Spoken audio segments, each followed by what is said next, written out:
أعوذ بالله من الشيطان الرجيم. بسم الله الرحمن الرحيم. ومن أحسن قولا ممن دعا إلى الله وعمل صالحا وقال إنني من المسلمين ولا تستوي الحسنة ولا السيئة ادفع بالتي هي أحسن فإذا الذي بينك وبينه عداوة كأنه ولي حميم وما يلقاها إلا الذين صبروا وما يلقاها إلا ذو حظ عظيم وإما ينزغنك من الشيطان نزغ فاستعذ بالله إنه هو السميع العليم ومن آياته الليل والنهار والشمس والقمر لا تسجدوا للشمس ولا للقمر واسجدوا لله الذي خلقهن إن كنتم إياه تعبدون فإن استكبروا فالذين عند ربك يسبحون له بالليل والنهار وهم لا يسأمون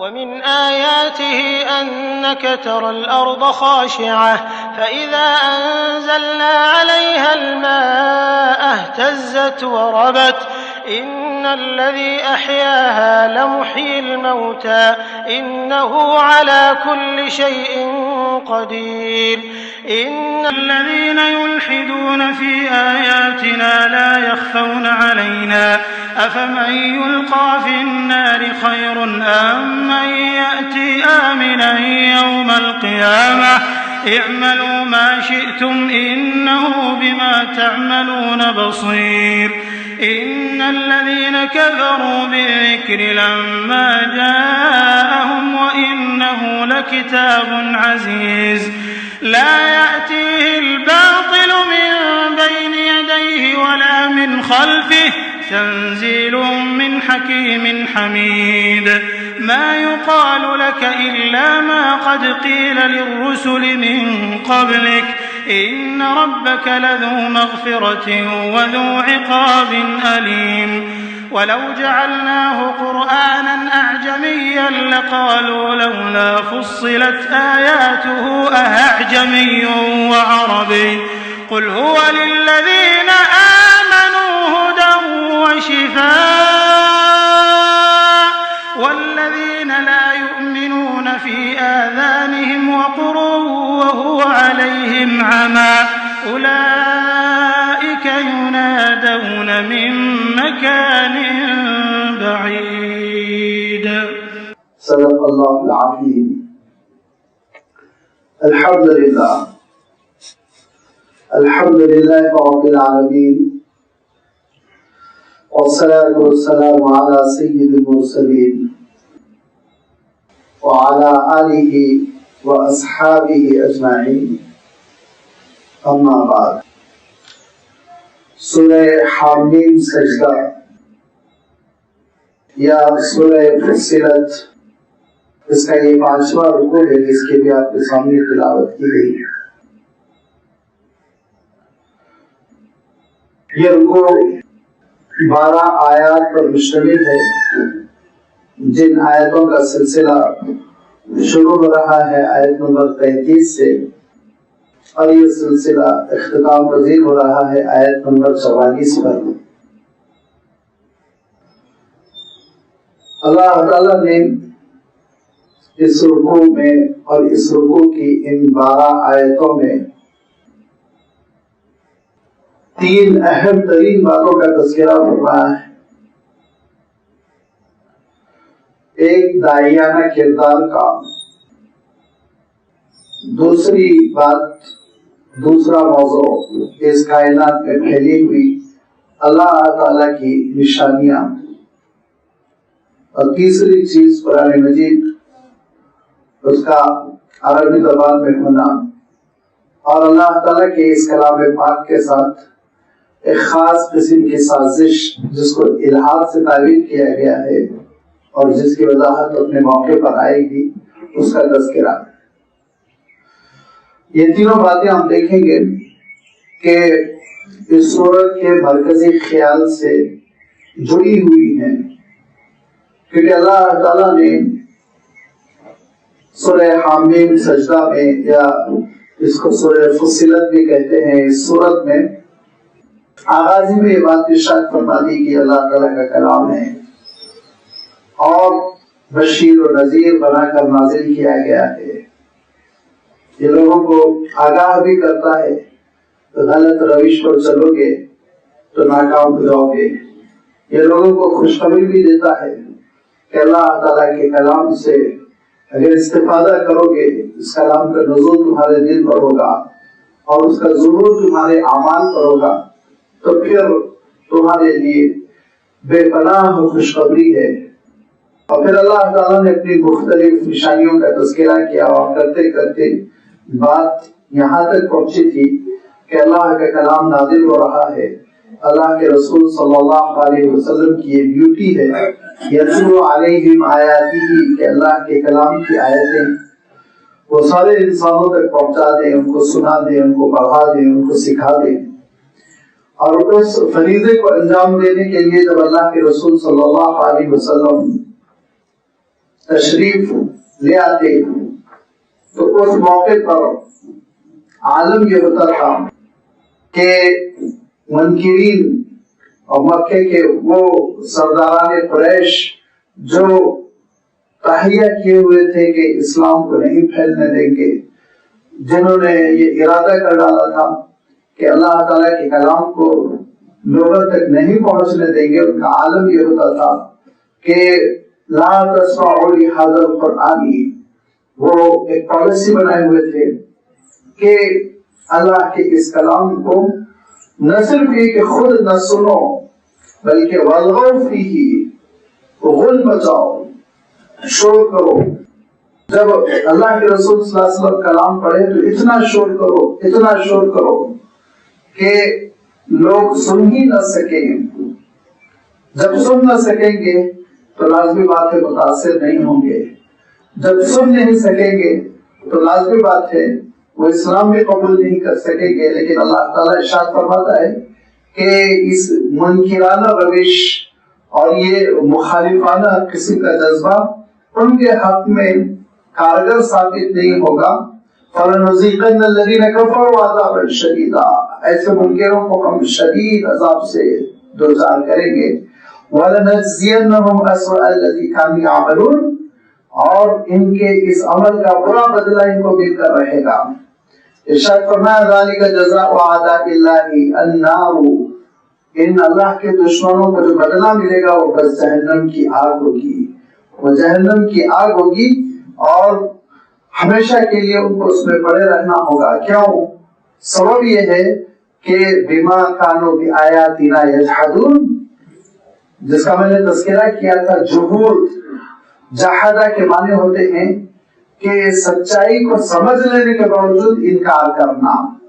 عربی کے اعتبار سے ہر لفظ اپنا ایک علیحدہ مفہوم رکھتا ہے، اس کی اپنی آئیڈینٹی ہوتی ہے، اس کے اپنے معنی ہوتے ہیں۔ لہذا جحدہ کے معنی ہم ترجمہ تو انکار سے کریں گے، لیکن اس انکار کے ساتھ ساتھ اس کے پیچھے ایک جذبہ ہوتا ہے، اس انکار کے ساتھ ساتھ اس کے ساتھ ایک اور حقیقت ملی ہوئی ہوتی ہے، وہ یہ کہ حقیقت کو سمجھ لیا ہے، حق کو سمجھ لیا ہے، لیکن ضد کی وجہ سے، لیکن کچھ مفادات حاصلہ کی وجہ سے، کچھ فوائد کی وجہ سے انکار کرنا، یہ ہے جحود۔ لہذا ارشاد فرمایا بما كانوا بآیاتنا یجحدون، ہماری نشانیوں کو، ہماری آیتوں کو، ہماری کتاب کو، اس کی حقانیت کو، اس کی حقیقت کو، اس کی صداقت کو سمجھ لینے کے باوجود بھی انکار کرنا، مخالفت کرنا، سازش کرنا، ایسی گئی ہوئی سازش کہ ٹھیک ہے تم یہ سمجھتے ہو یہ اللہ کا کلام نہیں ہے تو پڑھنے دو، سنانے دو۔ شور مچانا کیا معنی رکھتا ہے اور غل مچانا کیا معنی رکھتا ہے؟ یہ تو غیر انسانی حرکت ہے۔ لہذا اللہ تعالیٰ ارشاد فرماتا ہے جہنم کی آگ کا مزہ چکھنا ہوگا، جہاں پہنچنے کے بعد ان کا عالم یہ ہوگا کہ وہ یہ کہیں گے کہ پروردگار ان سرداروں کو، ان لیڈرز کو, ان بڑوں کو ہمارے سامنے آپ پیش کیے جو ہم کو گمراہ کرتے تھے, آج ہم ان کو پیروں تلے رون ڈالنا چاہتے ہیں, ذلیل کرنا چاہتے ہیں, رسوا کرنا چاہتے ہیں. لیکن آپ جانتے ہیں کہ ہر آدمی بیک وقت جہاں خود برا عمل کرنے والا ہوتا ہے وہی وہ برائی کی دعوت دینے والا بھی بن جاتا ہے. لہذا سب کو اپنی اپنی سزا بھگتنی ہوگی. اس کے مقابلے میں ارشاد فرمایا کہ کچھ وہ لوگ بھی ہیں ان الذین قالوا ربنا اللہ, جنہوں نے اعتراف کیا ہے کہ ہمارا رب اللہ ہے, اور اس اعتراف پر وہ ثابت قدم ہو گئے. استقامت کا کیا مفہوم ہوتا ہے؟ خاصی تفصیل کے ساتھ گزشتہ اتوار میں نے یہ بات آپ کی خدمت میں رکھی تھی کہ جم جانا, ثابت قدم ہو جانا, اور پھر ایسے جمے اور ڈٹے رہنا کہ جیسے کہ پہاڑ کی چٹان ہو, اور پھر دین سے نہ پھرنا, حالات جیسے بھی آئیں, مخالفتوں کا کتنا ہی طوفان اور کیسی ہی آندھی کیوں نہ چلے, ثابت قدمی کا مظاہرہ کرنا. فرمایا ایسی ثابت قدمی اور صبر کرنے والوں کے لیے بڑی خوشخبری ہے. فرشتوں کا ظہور ہوگا نزا کے عالم میں, فرشتوں کا ظہور ہوگا قبر میں, فرشتوں کا ظہور ہوگا میدان حشر میں. لہذا ہر موقع پر فرشتے ظاہر ہوتے چلے جائیں گے اور یہ کہیں گے کہ ہم تمہارا ساتھ دینے کے لیے, ہم تمہارے ساتھ کھڑے ہونے کے لیے حاضر ہیں. اور پھر یہاں تک کہ وہ جنت پہنچیں گے جس جنت میں لکم فیہا ما تشتہی انفسکم, کہ تمہارے لیے ہر وہ چیز ہوگی جس کی تم کو خواہش ہوگی, ہر چیز تم کو سپلائی کی جائے گی, تم کو عطا کی جائے گی جس کی تم ضرورت محسوس کرو گے, جس کی خواہش تم کو ہوگی. نزلا من غفور رحیم, یہ بڑے مہربان بخشنے والے رب کی طرف سے تحفہ ہوگا, ضیافت ہوگی. اب اس کے بعد سے اللہ تعالیٰ اس کلام پر عمل کرنا, ثابت قدمی, اس کا تذکرہ فرما دیا. اب اس کلام کی جانب دعوت دینا, اس کا تذکرہ فرمایا. وَمَنْ أَحْسَنُ قَوْلًا مِّمَّنْ دَعَا إِلَى اللَّهِ وَعَمِلَ صَالِحًا وَقَالَ إِنَّنِي مِنَ الْمُسْلِمِينَ, اس شخص سے بہتر کون ہو سکتا ہے جو اللہ تعالیٰ کی جانب دعوت دے, وَعَمِلَ صَالِحًا, خود بھی نیکیوں پر کاربند رہے, وَقَالَ إِنَّنِي مِنَ الْمُسْلِمِينَ, ڈکلیئر کرے, اعلان کرے کہ بے شک میں اطاعت گزار, فرما بردار اور اسلام قبول کرنے والا اللہ کا وہ بنتا ہوں جو اس کی بات مانتا ہوں, جو اس کی فرما برداری کرتا ہوں. لہذا ارشاد فرما کہ وَمَنْ أَحْسَنُ قَوْلًا مِّمَّنْ دَعَا إِلَى اللَّهِ وَعَمِلَ صَالِحًا, تین چیزوں کا تذکرہ ہوا. دیکھیے, پہلی چیز تو یہ ہے کہ دعوت اللہ, دوسری چیز یہ ہے عمل صالح, تیسری چیز یہ ہے کہ ہمیشہ اپنے دین پر ثابت قدم رہنا, ڈکلیئر کرنا کہ میں مسلم ہوں. پہلی چیز جس کا یہاں پہ اللہ تعالیٰ تذکرہ فرما رہا ہے دعوت اللہ. لازمی بات ہے دعوت اللہ, دعوت القرآن ہے. لازمی بات ہے دعوت اللہ, دعوت الدین ہے. یہ سارے ہمانہ الفاظ ہیں. اللہ تعالیٰ کی جانب دعوت دینا, اس کی توحید کی جانب دعوت دینا, اس کی کتاب کی جانب دعوت دینا, اس کے رسول کی اطاعت کی جانب دعوت دینا, یہ سب ایک ہی مفہوم رکھتا ہے. فرمایا کہ جو یہ فریضہ انجام دیتا ہے, جو یہ کام کرتا ہے, اس سے بہتر اور اس سے عمدہ اور اس سے اچھا شخص کون ہو سکتا ہے. لیکن یاد رکھیے اس میں کچھ پریشانیاں, کچھ آزمائشیں پیش آتی ہیں, ان کا بھی اللہ تعالیٰ نے اشارہ فرمایا, آگے اس کا تذکرہ ہے. مگر یہاں ابھی فی الحال اللہ تعالیٰ یہ بات ارشاد فرما رہا ہے وَمَنْ أَحْسَنُ قَوْلًا مِّمَّنْ دَعَا إِلَى اللَّهِ, اللہ کی جانب دعوت دینے والا. اس سے مراد کیا ہے؟ اس کی بڑی تفسیر آئی ہے تفسیر کی کتابوں میں, روایتوں میں. بالخصوص حضرت عائشہ رضی اللہ تعالیٰ عنہ نے اس کی ایک تفسیر بیان کی, اور حضرت عائشہ رضی اللہ تعالیٰ عنہ کی تفسیر کو بڑے بڑے محدثین اور علماء تفسیر نے اپنی کتابوں میں قبول بھی کیا, اس کو بیان بھی کیا. اور وہ یہ کہ فرمایا اس کی عملی تفسیر ہے, عملی نمونہ ہے مؤذن حضرات جو اذان دیتے ہیں. کیوں اذان کو کہا گیا کہ یہ صرف نماز کی دعوت نہیں ہے, اذان کے بارے میں یہ کہا گیا کہ یہ پورے دین کی جانب بلایا جا رہا ہے, اللہ کی کبریائی کی جانب، توحید کی جانب، رسالت کی جانب اور نماز کی جانب، کامیابی کی جانب، دین پر عمل کرو، بامراد ہو جاؤ گے، فلاح مل جائے گی. یہ سب کے سب ساری چیزیں اذان میں پرو دی گئی. بڑی عجیب و غریب اذان ہے. میں عرض کرتا رہتا ہوں کہ اسلام کی بہت ساری ایسی چیزیں جو روزمرہ کی ہیں اور روزمرہ کی ہونے کی وجہ سے ہم اس پر بہت کم غور کرتے ہیں، لیکن اگر اس کی تہہ میں جائیں تو وہ خود ایک معجزہ ہے جس کا میں ہمیشہ تذکرہ کرتا ہوں، مثال دیتا ہوں. السلام علیکم کہنا کیا معنی رکھتا ہے، کیسا حسین کلمہ ہے. ایسے ہی اذان 5 وقت جو دی جاتی ہے، اور اللہ تعالیٰ نے جو صحابہ کو خواب میں بتایا تھا اور پھر اس کے بعد انہوں نے حضور اکرم صلی اللہ علیہ وسلم کی خدمت میں عرض کیا. کئی خواب آئے، صحابہ نے بیان کیے کہ مشورہ چل رہا تھا مدینہ منورہ میں نماز کی جانب، اور بلائے تو کیسے بلائے، گھنٹہ وہ عیسائی بجاتے ہیں اور ناقوس فلاح بجاتے ہیں اور فلاح فرا کرتے ہیں، ہم لوگ کیسے دعوت دیں. لیکن اللہ تعالیٰ نے 3 صحابہ کے خواب میں یہ بات بتائی، جس میں حضرت عمر رضی اللہ تعالیٰ عنہ بھی ہے کہ اس طرح تم کو بلانا ہے. جب ان صحابہ نے حضور کی خدمت میں اذان کہی تو آپ نے کہا یہ بلال کو بتلاؤ، بلال کی آواز بلند بھی ہے اور پیاری بھی ہے، وہ اذان دیا کریں گے. تو یہ اذان کے جو کلمات ہے وہ کلمات پہ آپ غور کیجئے. ایک جامع دعوت ہے، دین کی پوری دعوت ہے. اور اس کی سب سے بڑی دلیل کیا ہے؟ اس کی دلیل یہ ہے کہ حضور اکرم صلی اللہ علیہ وسلم نے اذان کے بعد جو دعا سکھلائی وہ دعا کیا ہے؟ اللہم رب ہذہ الدعوۃ التامہ. کیا الفاظ ہے دیکھیے، اے اس کامل دعوت کے رب، اللہم رب ہذہ الدعوۃ التامہ. اذان کو اللہ کے رسول صلی اللہ علیہ وسلم کہہ رہے ہیں کامل دعوت، مکمل دعوت. اب یہ اذان کا جو سلسلہ شروع ہوا تو پھر اس کے بعد سے حضور اکرم صلی اللہ علیہ وسلم نے کہا کہ اللہ کی جانب یہ بلانے والے اللہ کے بندے ہیں، مؤذنین، ایک اعزاز کرو. فرمایا کہ قیامت کے دن لمبی گردنوں کے ساتھ نمایاں ہوں گے، یہ نظر آ رہے ہوں گے چہرے بلند اذان دینے والوں کے، مؤذنین کے. اور پھر یہ بھی ارشاد فرمایا کہ یہ جو اخلاص کے ساتھ اللہ کی رضا حاصل کرنے اور مولا کی خوشنودی کے لیے جو فریضہ اذان ادا کیا کرتا ہے، جس کو ہم اصطلاح عام میں مؤذن کہتے ہیں، فرمایا اللہ تعالیٰ نے ان کے گوشت اور پوست کو، ان کے جسم کو جہنم کی آگ پر حرام کر دیا ہے. فرمایا اور ارشاد فرمایا امام تمہاری نماز کا ضامن ہوتا ہے، الامام ضامن والمؤذن مؤتمن، اور مؤذن دیانتدار ہوتا ہے، اس کے ذمہ ایک امانت ہے کہ وقت پر وہ آپ کو یاد دلائے. لہذا ارشاد فرمایا اللہم اغفر للمؤذنین، اللہم اغفر للمؤذنین، اللہم اغفر للمؤذنین. اے اللہ مؤذنوں کو معاف کر دیجئے، اے اللہ مؤذنین کی مغفرت فرمائیے.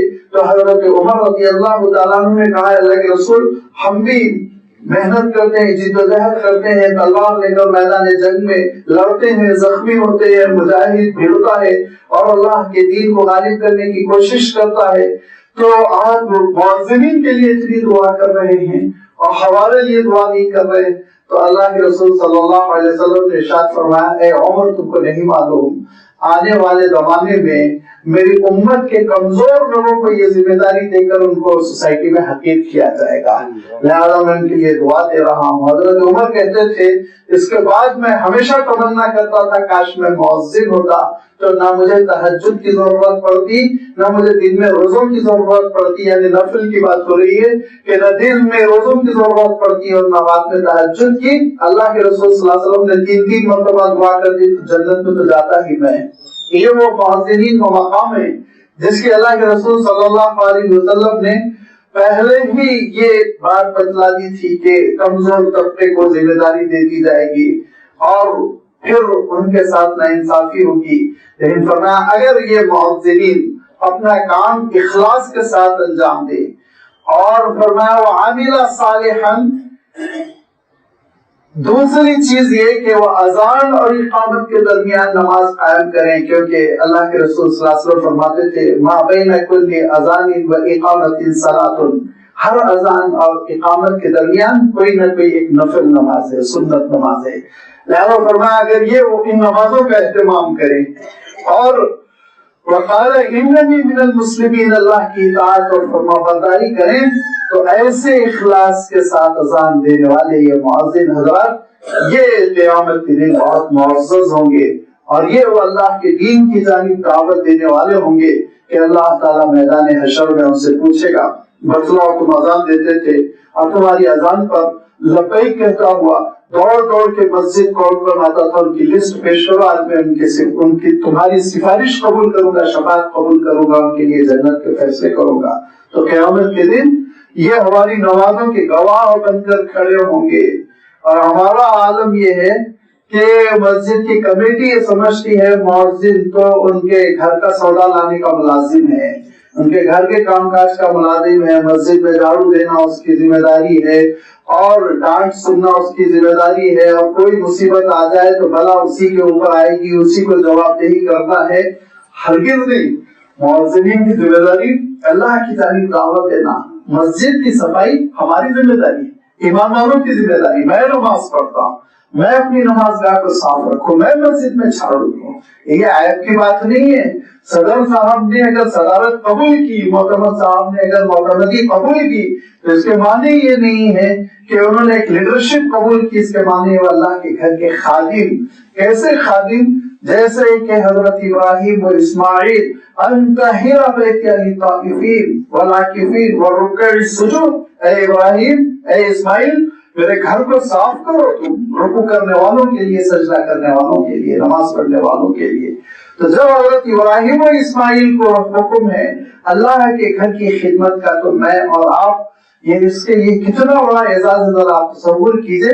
لہذا یہ ہم سب کی ذمہ داری ہے ہم مسجد کو صاف رکھیں، مینٹیننس کریں، خدمت کریں، اور مؤذن کی بھی ہمارے ساتھ ذمہ داری ہے، لیکن ہم یہ نہ سمجھیں ہم اس کو ماہانہ 2,500 3,000 کیا دے رہے ہیں، ساری ذمہ داری بلکہ بسا اوقات امام اور مؤذن مل کے مسجد آباد کر لے، نماز پڑھ لے، یہ بھی ہم نے اس کے ذمہ کر دیا۔ یہ ساری وہ معاشرے کی خرابیاں ہیں جن کو دور کرنے کی ضرورت ہے۔ حضرت عمر رضی اللہ تعالیٰ عنہ جیسا جلیل القدر صحابی تمنا کرتا تھا کہ میں مؤذن بن جاتا ہوں۔ لہذا ایک تفسیر تو کی گئی کہ وَمَنْ أَحْسَنُ قَوْلًا مِّمَّنْ دَعَا إِلَى اللَّهِ سے مراد یہاں پر مؤذن حضرات ہیں، لیکن یاد رکھیے اس طرح کی جو تفسیر ہوتی ہے نا، صحابہ اس سے جو مراد لیتے ہیں وہ اس کو تفسیر کم تمثیل زیادہ کہیے، یعنی ایک مزاح بیان کرتے ہیں، ایک نمونہ اس کا بیان کرتے ہیں، گویا اللہ تعالیٰ کی جانب دعوت دینے والے نمونوں میں سے ایک نمونہ مؤذن ہے، اور اس کا مقام یہ ہے، یہ ان کی مراد ہوتی ہے، اور دوسرے مفہوم کی نفی ہرگز نہیں ہوتی۔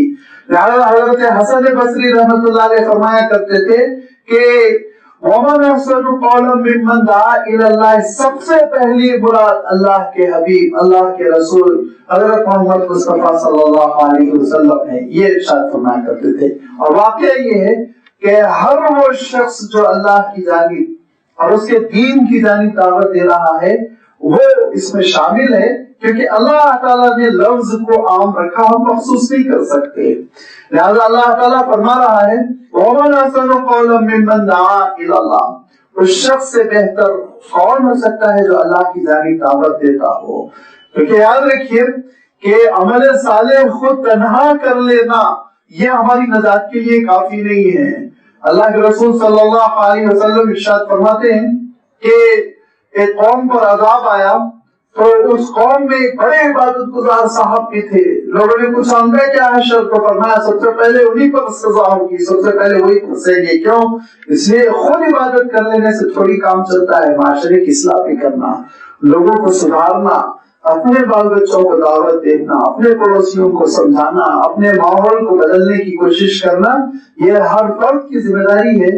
وَمَنْ أَحْسَنُ قَوْلًا مِّمَّنْ دَعَا إِلَى اللَّهِ وَعَمِلَ صَالِحًا۔ دوسری بات یہ کہ اسلام اس نظریے کا نام نہیں ہے جس کا آپ پرچار کریں اور خود عمل نہ کریں، یہ کوئی وی آئی پی کلچر کا نام نہیں ہے کہ پیر صاحب کو نماز سے مستثنا کر دیا گیا، ان کو نماز پڑھنے کی ضرورت نہیں،